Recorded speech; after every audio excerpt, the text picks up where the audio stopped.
नमस्कार दोस्तों।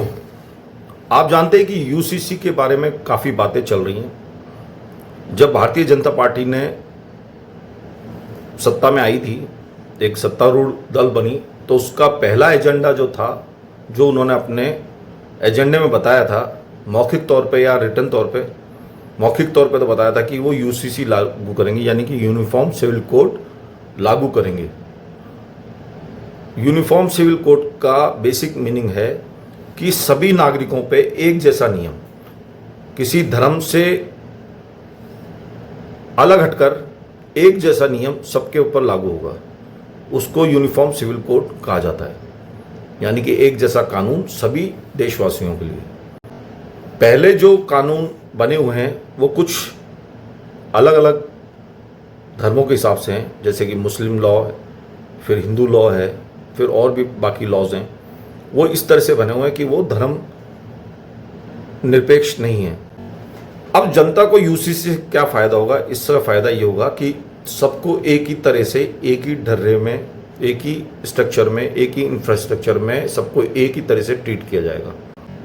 हम कानून की भाषा में कहें तो जब भी किसी जो हमारा क्लाइंट होता है उसका सबसे पहले धर्म देखते हैं कि भाई इसका क्या धर्म है। अगर वो मुस्लिम है तो मुस्लिम लॉ पढ़ते हैं, उनकी किताबें पढ़ते हैं।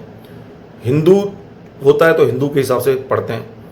और अगर इंटर रिलीजन मैरिज होती है, यानी कि एक मुस्लिम हो, एक हिंदू हो, या एक पारसी हो, एक हिंदू हो, तो हमको इस तरह के लॉज पढ़ने पड़ते हैं जिसमें कि इंटर रिलीजन मैरिजेस कैसे हो सकती है। स्पेशल मैरिज एक्ट में जाना पड़ता है।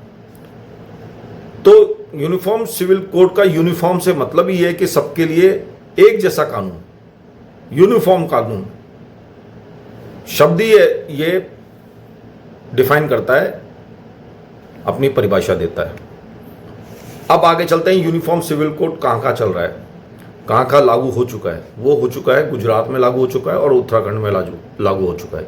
यानी कि सबके लिए समान मैरिज के एक्ट, शादी के एक्ट, और ये जो कुरीतियाँ हैं मुस्लिम लॉ में, जैसे कि हलाला, बहु विवाह, यानी कि काफ़ी सारे पॉलीगैमी जिसको कह सकते हैं, कई विवाह कर लेते हैं लोग, वो, या इद्दत पीरियड जो होता है वो, उसके बारे में ये सब चीज़ें अब हट जाएंगी, ये कुरीतियाँ सब हट जाएंगी और एक ही तरह का समान नियम सब पे लागू होगा।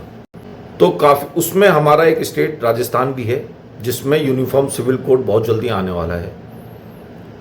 और भी कई स्टेट्स इस पर वर्क कर रहे हैं, जैसे कि मध्य प्रदेश, महाराष्ट्र, छत्तीसगढ़, इनमें भी ये कानून आने वाला है।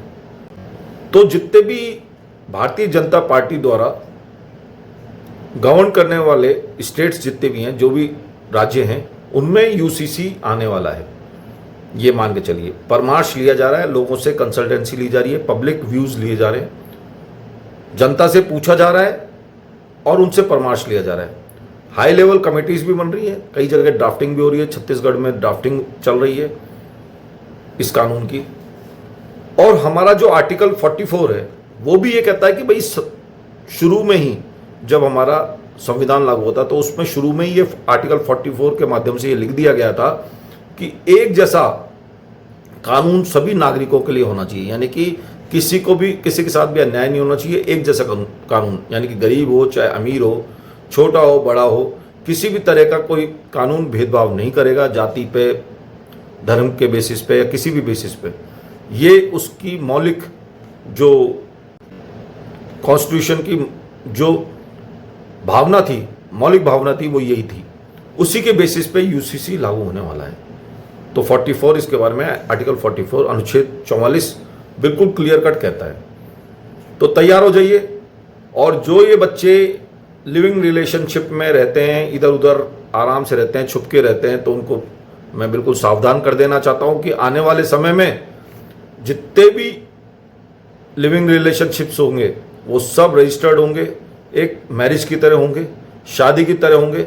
उसमें और शादी में सिर्फ इतना सा अंतर होगा कि वो जो पंडित या मौलवी जो निकाह या शादी कराते हैं, जो उसके विवाह के जो भी नियम लगाते हैं, जो रिलीजियस रिलीजियस प्रैक्टिसेस होती हैं या रिलीजियस जो आपके भावनाएं हैं उनको नज़रअंदाज करके बस ये नज़रअंदाज हो जाएंगे और बाकी सब काम एक जैसा ही है, चाहे वो आप लिविंग रिलेशनशिप में रहें, चाहे आप शादी में रहें, विवाह में रहें।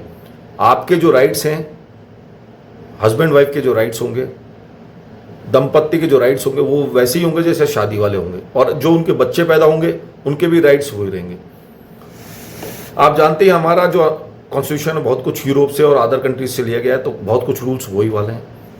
राइट्स बराबर मिलेंगे, चाहे वो शादी करा हो, चाहे लिविंग रिलेशनशिप करा हुआ हो।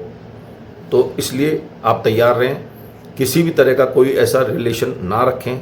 अगर आप लिविंग रिलेशनशिप में हैं तो अपना रजिस्ट्रेशन कराएं। यही मैं इन्फॉर्मेशन सारे नए नवयुवकों को, नवयुवतियों को देना चाहता हूं कि छुप के कुछ ऐसा काम ना करें जो बाद में एक कोर्ट केस में बदल जाए, उसमें तब्दील हो जाए और झूठे आरोप एक दूसरे के ऊपर लगाएं, उससे सबके जीवन खराब हो जाता है।